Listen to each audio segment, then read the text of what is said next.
What if you're wrong about God? That question actually reveals more about the questioner than the questionee.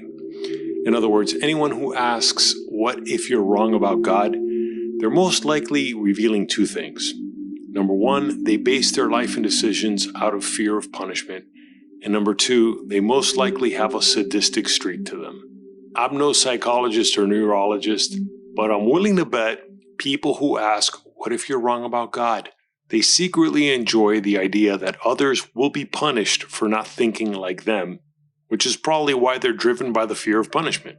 In other words, they're projecting their own fears. By the way, I'm not out to insult or condescend, and much less judge people for their beliefs. But it is really important to expose the many false ideas that lead to questions like these, since they don't help us solve any problems here on planet Earth. And the idea that somehow problems will be solved or justice will be served only after we die is why we're not solving many problems we face, especially the ones we could avoid in the first place. And that concept of hell, so many people think only exists outside of Earth, can actually be a very real thing we all face. For example, I never knew of the saying, hell is other people, until a friend of mine told me that recently. The moment I heard those words, I had to laugh since I never thought of hell that way. But that got me thinking about adding just one more word to that phrase. Hell is for other people. And I do believe that is the whole point of hell. Interestingly enough, hell is not mentioned in the Old Testament.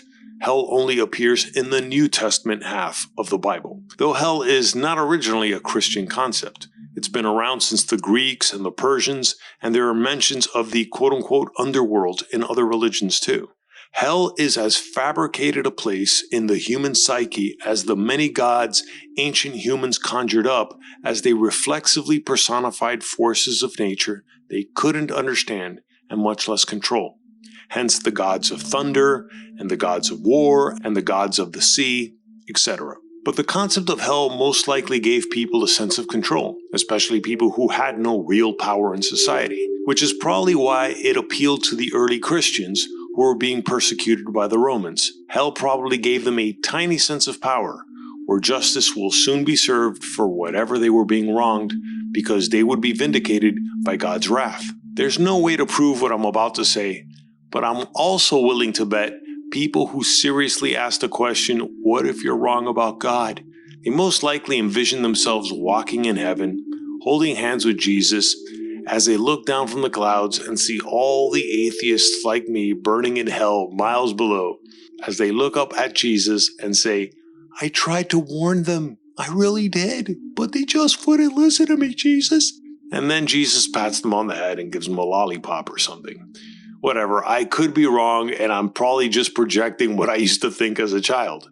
And I don't mean to be harsh and cynical, but that's why I've never believed that Christians or religious people in general are truly praying for the forgiveness of their enemies. I'll never be able to prove this one either, but I'm also willing to bet that when a religious person says to someone who wronged them, I'm praying for you, they're leaving out a few other words.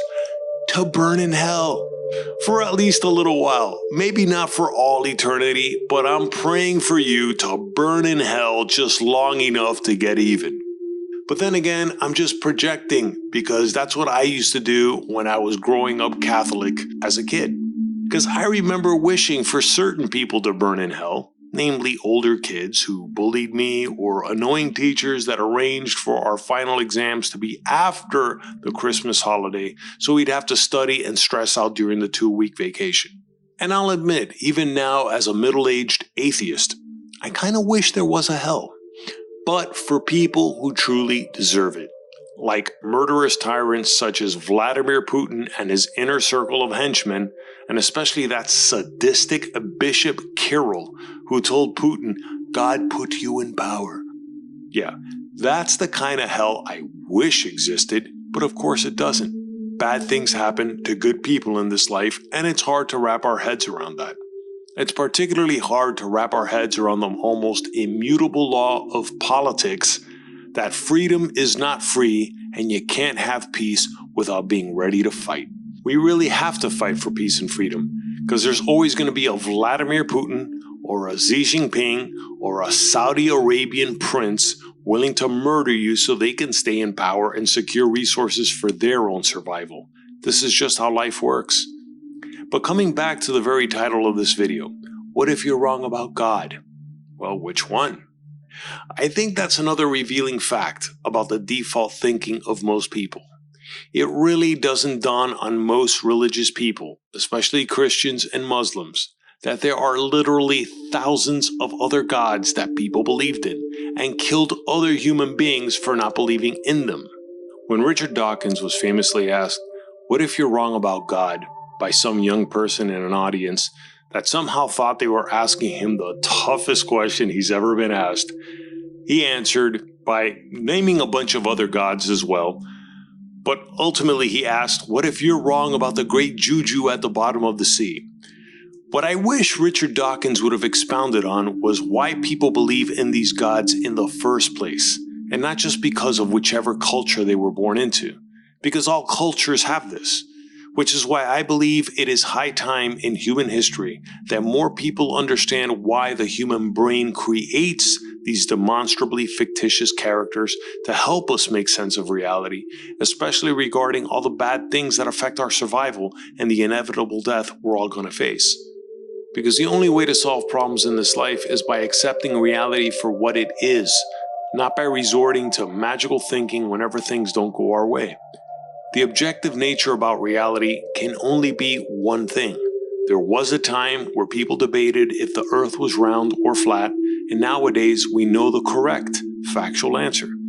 And the same goes with debating whether all of existence was created by gods, plural, or if everything exists without any creator. While that may seem like an unknowable question and unfalsifiable proposition, we do know this. The first law of thermodynamics states that matter and energy cannot be created or destroyed, but just transfers from one form to another, usually through heat. Just like religious people are willing to believe their God of choice had no creator, just apply that same belief to the first law of thermodynamics, and you'll be a lot closer to understanding how reality actually works, as opposed to how ancient humans assumed it's all the work of any number of gods.